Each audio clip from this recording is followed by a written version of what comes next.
weddings did not happen over 6 hours, a wedding ceremony and then perhaps a reception. Weddings happened over the course of a number of days. Now, for those of you who know what weddings cost, you should be grateful that weddings only last 6 hours. Because in this time and in this setting, were an occasion for the whole village. And people, family, friends would come from great distances, and the hospitality that one extended was through one's own household and one's neighbors' households. So people would gather in a village, and your house would be full of guests, your neighbors' houses would be full of guests, and the festivities might go on for days. In fact, John says this was the third day of celebration. And a problem develops. They have run out of wine. Now, that might suggest something about the guests, that they were pretty thirsty on the first 3 days. Or it might suggest something about the wedding planning, which didn't anticipate having enough wine. But either way, we have a problem. Mary is talked about in this particular passage, and I think it's curious that Mary is only referenced twice in the Gospel of John.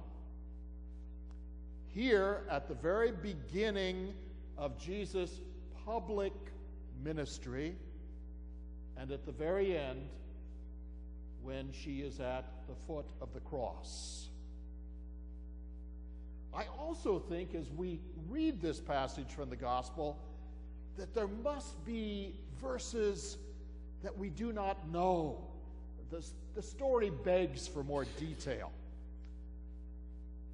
But in any event, Mary is the one who is sensitive to the problem and, for whatever reason, assumes that her son can somehow help. Now, I find it interesting that Jesus' response is as it is. It's kind of a distant response. Woman, what concern is that to you or to me? And in kind of an interesting way, it reminds me of something that might be happening in our own homes, where we have company, for example, and we have teenage children, or maybe they're a little older, and we have house guests, and we say to our kids, could you just help out with doing this or that? Or could you just spend a little extra time with so-and-so? And our child responds, who, me? This is not my time. That's not my thing. I really don't want to do that. And mom or dad kind of insist. And Mary handles it by simply saying, and here's where we beg for more detail, she says to the servants, do whatever he tells you. Jesus asks them to take the big jars. I have a vision of a big terracotta jar that probably stands about this high and that holds 20 to 30 gallons of water, and there are 6 of them. And he says to the servants, fill them with water. And the water would have been used for the normal purification rites, for hand washings and other cleansings which were required by Jewish tradition normally.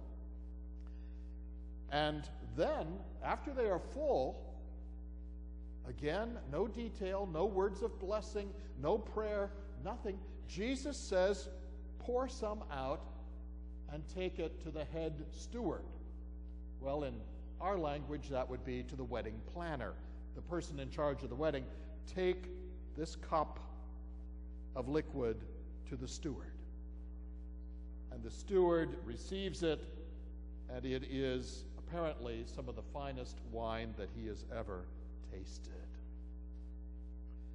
And he immediately goes to the bridegroom and says, "You have saved the best for the last."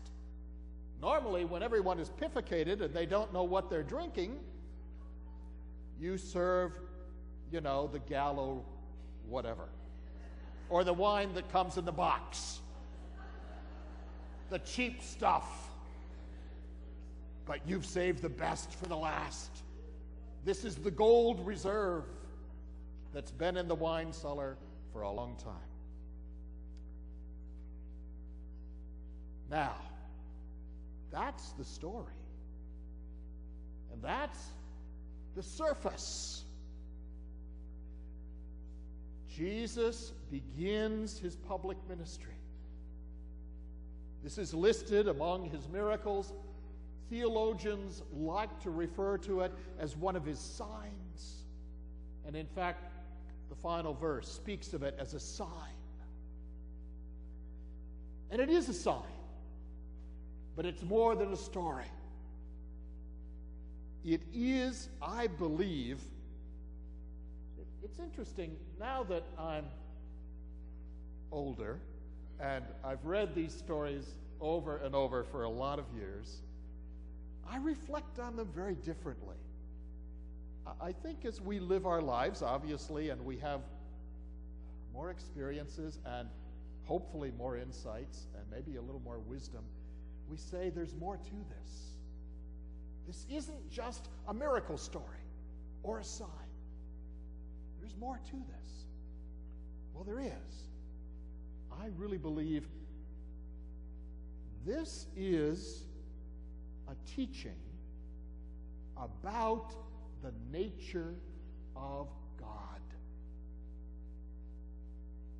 This is a teaching that applies to where we live our lives, the landscape of our living. This is a teaching about how God intends to participate, interface, connect with what's happening in our lives. The wine is gone. There is potential despair. There is emptiness. And God intends to pour out an abundance of blessing, an abundance of grace. God intends to take action. How many times have we found ourselves in a place of emptiness, brokenness, despair, and God somehow, some way, poured an abundance of grace into our lives? This is not just a teaching about a wedding and something that happened there. This is a sign of the way in which a loving God desires to interact with how life is unfolding for every one of us. This is a sign about God's determination to take an active role, to participate in ways